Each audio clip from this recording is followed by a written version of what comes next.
Welcome back to Undefendable. We're going to be hopping into some new news that just came out from the Dice Throne creators. First and foremost, love this banner, right? You got the Sun Elf, you got the Forge Master, the Duelist, and the Druid. Very, very excited for Vanguard and things to come. But I want to talk about these two videos really quickly and kind of watch them and give some feedback. So let's hop in. And we'll watch the video and then go from there.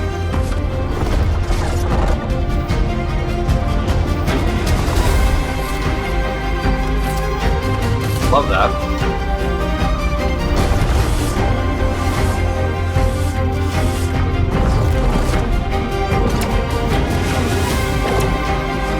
Ooh. Yeah, that's kind of fun. Okay. Strongbox, available on dicethrone.com in Q2.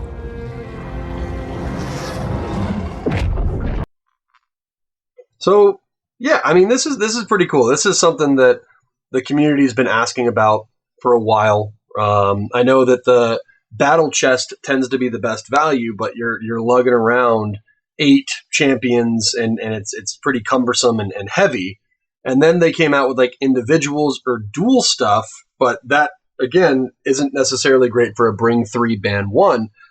And ironically, what I did was, or what I do right now is actually with the Outcast box, which is the 4 slots. I use that to bring to my tournaments or to bring to my locals because it has 4 slots. But it's the Outcast box, right? So you don't have the opportunity to swap hero nameplates and things like that. So, you know, I would take out the Outcasts, I put in the ones that I'd want, and then I'd show up, and it's easier to carry, and it's definitely more functional. But this is kind of cool because it creates not only that convenient, potentially on-the-go opportunity to bring and carry around, it fits all of the heroes, which is super, super nice. It has interchangeable skins, which is kind of cool. This one actually caught my eye. This one's pretty sweet. And then you can store it a little bit better, right? You can show off your collection at your home just like you would a bookshelf or things like that, which is really, really cool. So I think this is something that the community has been asking for, and I think it's going to be a hit. But what I really want to look at is the other video. I already watched this once, but let's go ahead and take a peek. Hold still, you!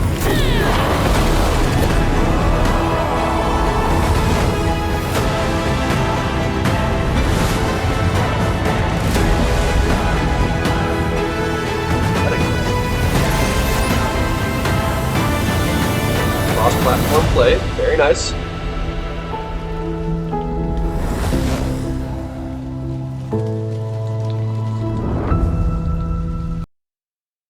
Okay, so this is really, really cool. And obviously this isn't necessarily news to anybody. We knew they were going to be coming out with Dice Throne Digital.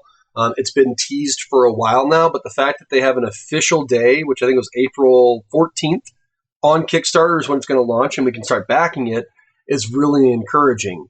But I want to talk about a few things of just my opinions on it, and I really, really want the community to rally behind this video and dive in with what you guys want to see. Because I don't know if the creators or the inventors or watch my videos, but if we can get an open line of what we want to see from this and give some insights of the people that are currently playing it and watching these videos, I think that could be really, really beneficial to not only my channel and the people here, but also hopefully Dice Throne and the people making the game. A couple of things I noticed. First and foremost, let's kind of watch into this. It's something that I really, really love, is that it's not just like a stagnant picture. So when I was thinking about how they're going to do this digitally, I was thinking, okay, they're going to have pictures and then they're going to duel and things like that, but it looks like they went the extra mile with the graphics, and these guys are going to be moving around the battlefield, having certain emotes and moves and gestures. And then you also can kind of hear early on, like there's a voice. Hold still, you! Rah, hold still, you! And from the Moon Elf, which is really, really, really cool. Because that's something that I, as a gamer and as a player, want. Is I want alternate skins. I want alternate sayings when I cast abilities. I want alternate dice skins. I want sleeves. I want everything. I want the whole thing. Alternate backgrounds. So, like, I want to be able to play, if I'm the druid, almost like a Yu-Gi-Oh setting where it's like they could do whatever they want with their half, but on my half, if I'm the druid, I want the forest setting as a backdrop with my alt art skin druid legend for 100+ wins, and every time that a cat or a bear or whatever transforms, it does this cool alternate video. Also, obviously, there's still the base options, right? That hopefully are going to be free, but that's what I want to see. And I love the fact that this cross platforms MetaQuest, Steam, Android, and iOS, which I think is really, really, really encouraging and cool. Now, what a lot of people I think are curious about is, okay, how are they going to monetize this thing? Because they're not just going to give this out for free and then hope people play it and then go and buy their board games, right? The way that I imagine this happening, and this is just my 2 cents, is I imagine this coming out as a potentially free-to-play game, kind of like League of Legends back in the day, where, currently there's 40 heroes. When this thing launches, let's just assume there's 50.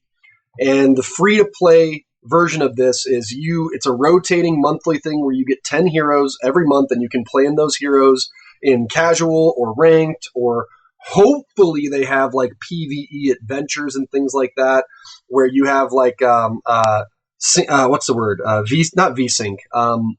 Where ultimately you can make your turn, do your things, and that might be a little awkward because there's a lot of interactions. So I'm curious how the user experience is going to be. But I hope this free version is going to have casual, ranked, and 10 to 12 heroes that you can alternate through and play. And then every month or week or however they want to do it, you get 10 or 12 different heroes.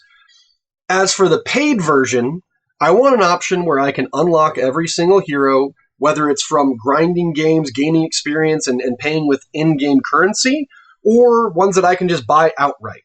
And then on top of that, I would love to see a season pass situation where the more I'm in the game, the more I play, the more I grind, the more in-game currency I'm going to get, alternate arts I'm going to get, kind of like what Marvel Rival does. I don't want to have to do this season pass in order to unlock heroes. I want that to be able to unlock really unique stuff in the game.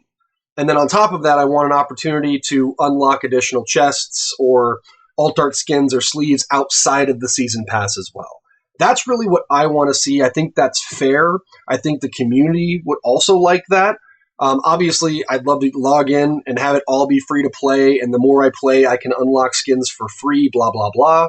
But I also want there to be some sort of a season pass or something where I can unlock things at an accelerated rate and potentially have those things be more unique than just what you could find in the store. So I think there's a lot of layers to this thing. I think there's a lot of things that they still are hopefully figuring out. I think the make or break of this is going to be user experience. There's a lot of moving parts in a Dice Throne game, and I hope that they can really make this a fun, interactive style of game. I don't think this game is going to necessarily have more complexity for user experience than a Yu-Gi-Oh game would, where it's a trap. Activate the trap. Do you activate the trap? Do you accept this? Do you want to counteract it? And as you start to get into that user experience, you start to learn the processes and things like that. I just hope they can deliver and make it good. I hope the graphics are good enough. I hope there's really, because I think this game is going to shine with the audio and what they decide to do with the narration and audio, and then the user experience and graphics. Because the game is already good.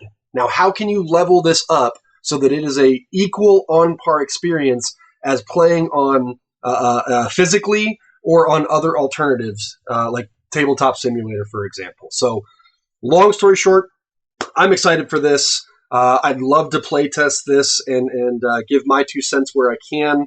But I want to know what you guys want to think. What do you guys want to see?